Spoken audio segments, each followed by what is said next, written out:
4. Specialized helicopters hovered over the objective to insert the assault team. While dozens of attack helicopters laid down suppression fire, the Delta Special Forces descended and started the search for the high-value targets. How did they find him? Simple. The CIA had planted spy inside Nicolás Maduro close circle. While back in the US, Delta Force built an exact replica of his safe house, rehearsing the raid until they could do it blindfolded. While operators breached the room so fast, his security could not even react to the situation as the sound of flash grenades disoriented the security guard. Using blowtorch, they caught him before he could even lock all the doors. Maduro's shock and awe froze him as Delta Force reached the compound. Nicolás Maduro and his wife, Cilia Flores, were physically secured. This wasn't a negotiation. They were detained and immediately moved to the extraction point. These aircraft are capable of performing urban extractions from buildings and refueling in midair. Within minutes, they were airborne, leaving Venezuelan airspace and heading to a secure floating staging base in the Caribbean. This Operation Southern Spear has changed the geopolitical map of South America overnight. But wait, before after the extractions, there were reports of F-35 jets also leading the tip of the spear for the attack. We'll look how the United States used F-35 jets instead of F-16s for operations in Venezuela, because this is a well-organized and militarized Venezuela has positioned advanced Russian S-300 missile systems, Chinese radar networks, integrated Russian air defenses, and Shahed drones along its borders. This creates a highly lethal and challenging environment that older S-16s would struggle to survive.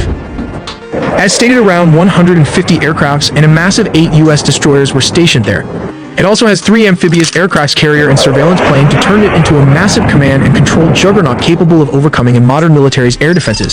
Signals a readiness to counter Venezuela's entire air defense network if necessary. But why Venezuela Air Force failed to intercept? As of 2025, Venezuela's fighter jet fleet consists mainly of approximately 21 Sukhoi Su-30 multirole fighters delivered by Russia between 2006 and 2008, which now form the backbone of their combat air power. Additionally, they maintain about 5 operational S-16 Fighting Falcons from an older batch, including 3 single-seat S-16As and 2 two-seat S-16Bs. These S-16s are aging and suffer from limited maintenance and part support due to U.S. sanctions, although they have been supplemented with Israeli upgrades. Venezuela acquired its S-16 jets from the United States through a foreign military sales agreement called Peace Delta in May 1982, during a period of good diplomatic and military relations. They were the first Latin American country to receive the S-16, with deliveries occurring between 1983 and 1985. The reason the U.S. does not use S-16s in current operations is because these jets lack the stealth capabilities necessary to evade the S-300 and other integrated defenses. The advanced S-300V or Anti-2500 systems, supported by dense Chinese and Russian radar, can easily detect and target older aircraft at long ranges. Sending S-16s into such an environment would result in high attrition risks, as they are vulnerable to radar detection and missile engagement. Not to forget the Russian Buk air defense system that can take out an S-16 with ease. These are cheap R-15 or 24